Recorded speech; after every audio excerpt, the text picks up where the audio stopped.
covering the Northern Bahamas. You're watching the Bahamas Tonight, Northern Edition. Welcome back. This week is Spirit Week over at Jack Hayward High School, and the faculty is just as excited as the students as they celebrate Wildcat Pride all week long. Our Kimberly Mullings popped in to their pep rally. New principal in her first year, Bronwyn Smith, is happy to take part in Wildcat Spirit Week 2018. She says it's an excellent way to build school pride. We always need to have the students realize that they come here for education, but it doesn't mean that it has to be dull and drawn. It has to be fun and exciting. It's a time to interact. It's a time to compete. It's a time to show all the other talents that we don't normally see.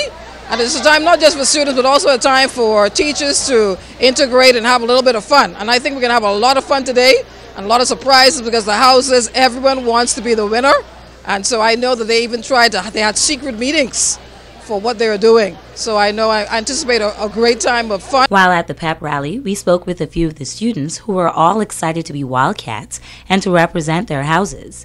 10th graders Tempest Graves and Nicole Ballou are both proud members of their houses. It brings us all together as a Wildcat family, and I know that everybody has good vibes. All the teachers, everybody enjoy it and have fun and bring us closer together. We enjoy the competition and everything. Ferguson House, we are the best house, first of all. Purple, favorite color.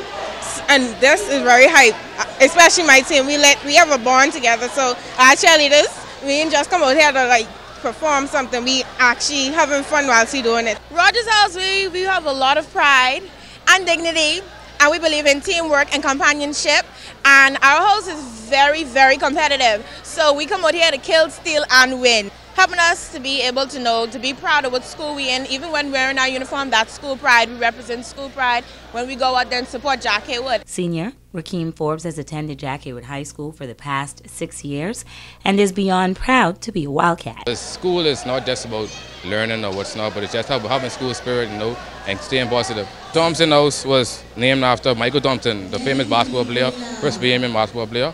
And Thompson House, we've won a couple, we've lost some, but we're going to win this year though. New to the school, Narissa Cooper is looking forward to Spirit Week in the Knowles house. Based on what I've seen and heard so far, this is a group with a lot of potential, and we have a lot of creative students in our group.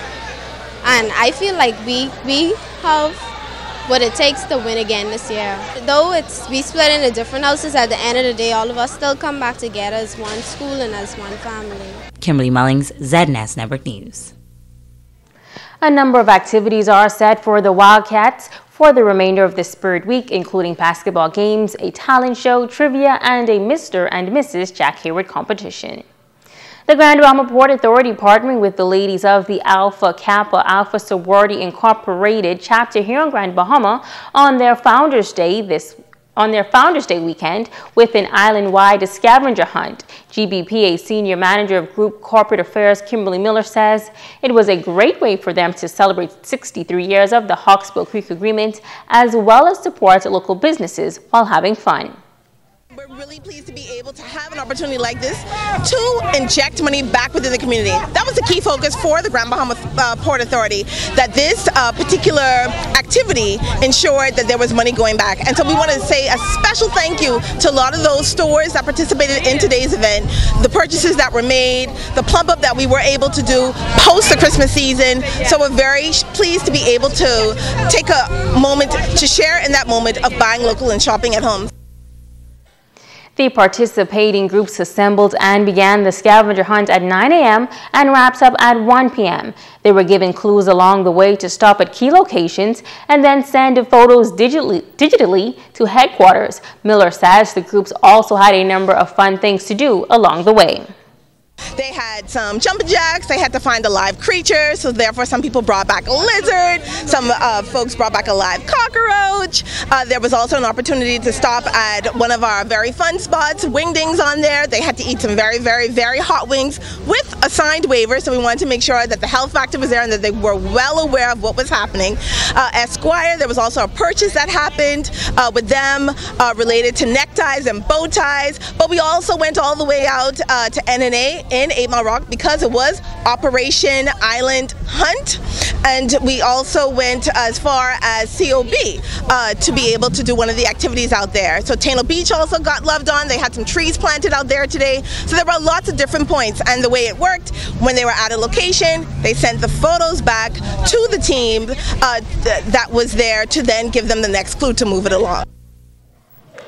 The winner of the AKA scavenger hunt was a group of 4 guys called First Edition, taking home a grand prize of $1,908.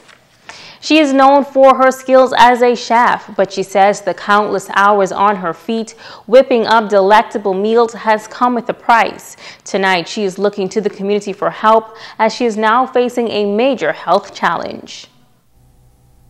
Appealing to the public to just to hear my story and to help my cause. Johnny Mae Munnings works as a chef and spends long hours standing and preparing meals. Unfortunately, doing what she loves is causing her a great deal of suffering. And as time went on, like a lot of times I would always have my leg like this excruciating pain. And time after time I would go to the doctor and the doctor would say to me, your leg is overworked or your leg is like expanding because of the pain or whatever like that. But until I went to Dr. Lockhart in 2014, November, I found that I actually have a case of aggressive arthritis in my right leg. So just the right leg is affected and the left leg isn't affected. But because the cartilage is gone in the right leg, it's a little shorter. So the left leg is compromised, and now you can see kind of bowing in because I'm taking on my weight and I'm compromising as I walk.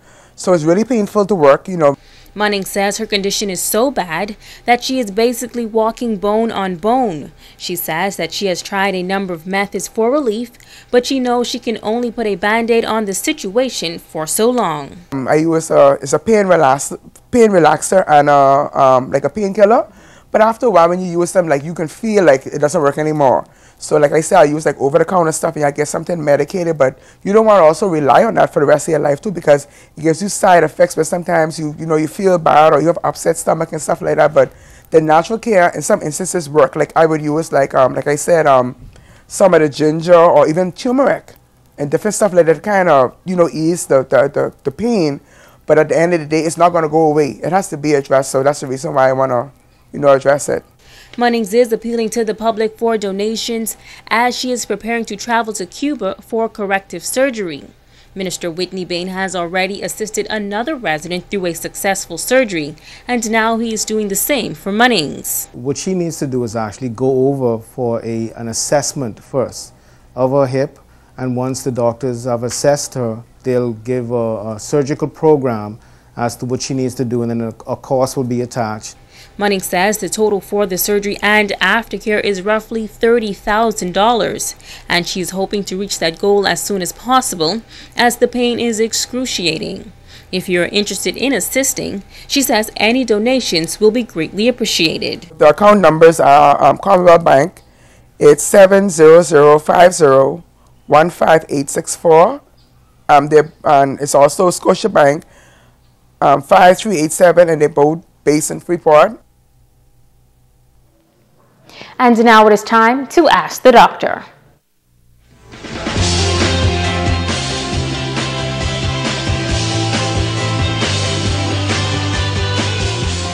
This is Ask the Doctor. I'm Dr. Monique Pratt. Lawrence from Freeport inquired, "My wife has trouble falling asleep almost every night. What do you recommend for this?" Thanks for your question, Lawrence, and there are many others who have similar sleeping problems. Your wife has what we call insomnia. It is a sleep disorder where there is difficulty falling asleep and or staying asleep. Persons suffering from insomnia may also experience tiredness upon wakening, and if they wake up during the night, they have difficulty falling back asleep. Stress, certain medical conditions such as anxiety, depression, or sleep apnea, medications, caffeine, and nicotine can all have a negative effect on sleep. If left untreated, insomnia can pose serious health risks. Studies have shown that people with insomnia are found to miss work more often, have a higher risk of developing depression, and have overall poorer health. So here are some of my recommendations to prevent insomnia. Have a regular sleep schedule, avoid caffeinated beverages late in the evening, and avoid taking naps in the evening. If these simple changes don't help and you or your partner are still experiencing sleep problems, please discuss your symptoms with your doctor. Natural sleep aids and prescribed medications for insomnia are available. I'm Dr. Monique Pratt, and this has been Ask the Doctor. Don't go away. A check on sports is up next with Ricardo Lightbourne.